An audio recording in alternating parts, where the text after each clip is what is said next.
Hi, all senior dog parents. I'm Hindi and I started Great Paws and All. And today I wanted to talk to you about dogs that hate being alone and how you can help them. I don't know about you, but it is so heartbreaking to me to see a dog that is so stressed and anxious when they're left alone. It really does break my heart. They're running around room to room. I mean, these are extreme cases. So it depends on, and it's called separation anxiety. So it depends on how much anxiety your dog experiences when they're alone. Sometimes it's just like pacing or some crying. And then, of course, it could get more extreme where they're barking all the time. They're destroying things. I mean, they've chewed curtains, what are they called? Baseboards. It's just like punched holes in doors. Those are very extreme cases, obviously, but it's very sad. So one thing that can make a difference is giving them lots of exercise, because sometimes it's not separation anxiety. It's literally boredom.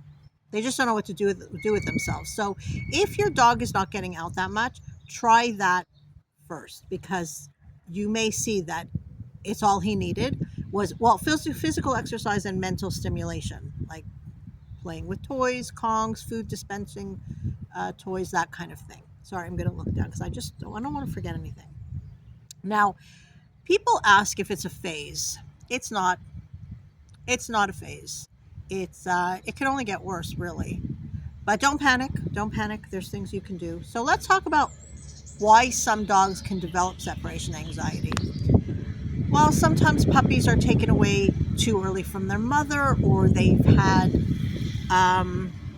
been moving house too early, or a puppy was never, oh, sorry, someone's cutting the grass, or a puppy was actually never taught to be left alone, which is a very important thing to do, but not everyone does it. They might have been bounced around from shelter to shelter or home to home, and that's very, very stressful. They could have gotten lost in unfamiliar surroundings. They may have had a traumatic experience, or they may have what's called canine cognitive dysfunction or doggy dementia. So what are the symptoms? Well, I already talked about those. That depends on how severe the separation anxiety is. Assuming you already now know that it's not due to lack of exercise. Incessant barking, pacing, running from room to room, searching for their people, chewing through barriers, drooling, that kind of thing. So we've already talked about that. And I'm going to leave a link to an article I wrote about it in the comments, because I can't do such a long video to go step by step, but I actually write down all the steps that you take to help. But before we get to that, let us talk about 4 ways to help. Physical exercise, as I mentioned, mental stimulation, as I mentioned. This makes a big difference, because you may notice that, like, we tend to do the same things when we leave the house. Like, you may, take your shoes to the couch and put your shoes on.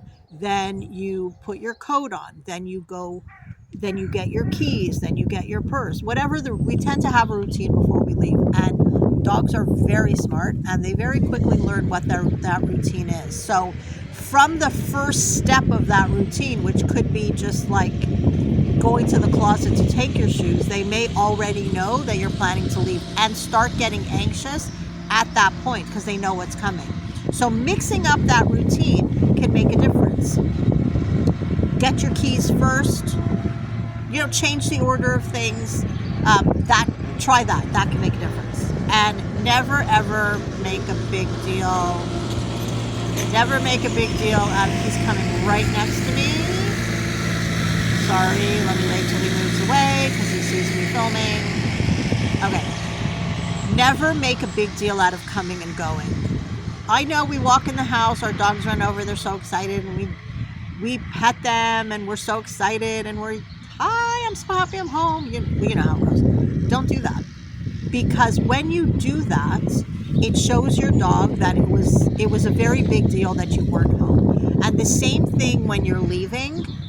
We also make a big deal out of them when they're leaving. Oh, we're going to miss you, whatever. Don't do that. Just Don't look at them and just leave the house. That's going to take some practice because it's not easy to do, because we're so happy to see them and we're so sad to leave them.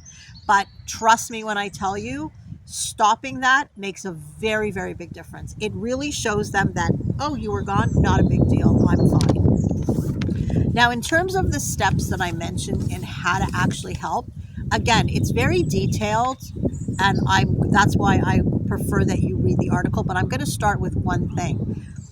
Let's say your dog cannot be left alone at all. Here's the first step you try. What you do is you don't look at him, get up, walk out of the room, or just to a point where he can't even see you, walk right back and sit down. I'm not kidding. The steps that I wrote were based on the assumption that your dog has severe separation anxiety. You can skip ahead based on your dog's situation, but that's literally the first thing you do if your dog has severe anxiety.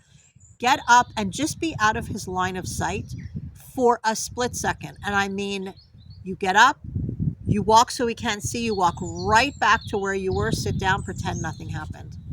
And then you start from there. Each time you try and stay away a little bit longer. Please move through each step very, very slowly.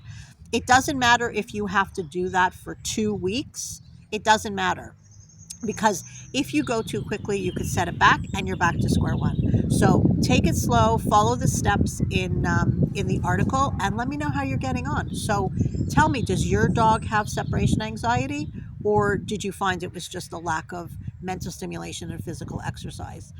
If your dog does experience some form of separation anxiety, how's it going?